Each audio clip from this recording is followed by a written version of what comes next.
இது உண்மைதாங்கண்ணா, இது உண்மைதான். இன்னைக்கு என்னன்னா, வரும்போது ரிட்டையர்ட் சப் இன்ஸ்பெக்டரை பார்த்து கேட்டார், ஐயா மாவட்ட ஆட்சியர் மாவட்ட காவல்துறை கண்காணிப்பாளர் 2 பேருமே 2 கண்கள்.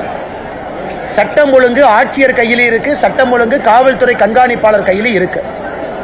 ஆனா நீங்கள் காவல்துறை கண்காணிப்பாளரை சஸ்பெண்ட் பண்ணிட்டு மாவட்ட ஆட்சியர் இடமாற்றம் பண்றீங்களே, என்னங்க ஐயா நியாயம்? ஒரு ரிட்டையர்ட் சப் இன்ஸ்பெக்டர் நம்ம வரும்பொழுது கேட்டாங்க, இல்லைங்க நான் பிரஸ் மீட்ல பேசுறேன். ஆனா இன்னைக்கு குண்டா சட்டம் யாரு மேல போடணும்னா இவங்க மேல போடணும். குண்டா சட்டமே இதுக்கு தான். முதலமைச்சர் அவர்கள் பதில் சொல்லணும். கடந்த 2.5 ஆண்டுகள்ல கள்ளச்சாராயம் காய்ச்சுபவர்கள் எத்தனை பேருக்கு மேல குண்டா சட்டம் போட்டாங்க? எதுவுமே இருக்காது. சோசியல் மீடியால பதிவு போடுறவங்க மேல குண்டா சட்டம், கள்ளச்சாராயம் காய்ச்சறவங்க மேல குண்டா சட்டம் போட்டா தான் அந்த சிஸ்டமே அழியும். கள்ளச்சாராயம்ங்கிறது ஒரு நெட்வொர்க். குண்டா சட்டம் போட்டு மொத்தமா 1 வருஷம் உள்ள போனா தான் அவங்க டிஸ்டர்ப் ஆவாங்க. அப்பதான் இந்த ஈகோ சிஸ்டம் அழியும். நம்ம 107, 110 சிஆர்பிசின்னு ஒரு சட்டம் இருக்கு. குறிப்பாக இந்த கள்ளச்சாராயம் காட்சி மாட்டினவங்களை 6 மாதத்திற்கு ஒரு முறை கிடுக்குப்பிடி போடுவாங்க.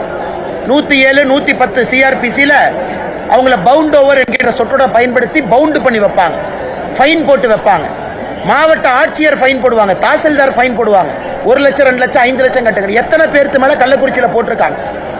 அல்லது மாநிலத்தில் எத்தனை பேர்த்தின் மீது 107, 110 சிஆர்பிசி கீழ் நடவடிக்கை எடுத்திருக்கிறாங்க, குண்டா சட்டத்தின் கீழ் நடவடிக்கை எடுத்திருக்கிறாங்க? சும்மா போய் ஒரு தகர குடத்தை உடைச்சோம், ஒரு 100 லிட்டர் காமிச்சோம், கணக்கு காமிச்சுங்கிறது கணக்கு எழுதுறதுக்கான இது. மற்றபடி நடவடிக்கை சீரியஸா நடவடிக்கை எடுக்கல. காரணம், ஒரு பக்கம் டாஸ்மார்க், ஒரு பக்கம் திமுகவினுடைய மூத்த தலைவர்கள் நடத்தக்கூடிய சாராய ஆலைகள். அப்படி இருக்கும் பொழுது அங்க போய் குடிக்கிறவங்க அடிக்ட் ஆகிறாங்க. ஒரு கோட்டை 120 ரூபா வாங்க முடியாதவங்க பாக்கெட் சாராயம் 30 ரூபாய்க்கு வாங்குறாங்க. அதுதான் உண்மை. இறந்து போனவங்க யாருங்கண்ணா? அன்றாடம் காட்சிகள். இறந்து போனவங்க வறுமை கோட்டு கீழே இருக்கிறவங்க. ஸோ அவங்கனால போய் தினமும் டாஸ்மார்க்ல குடிக்க முடியாது. IMFL, Indian mat foreign liquor குடிக்க முடியாது. மது கலாச்சாரம் தமிழகத்தில் பெருக பெருக, மது கலாச்சாரம் அதிகமாக மதுவுக்கு அடிமையாக கள்ளச்சாராயத்தை நாடி செல்ல ஆரம்பிக்கின்றார்கள். இதை முதலமைச்சர் எப்ப புரிஞ்சுக்குவாங்க? எப்ப கடிவாளம் போட போறாங்க?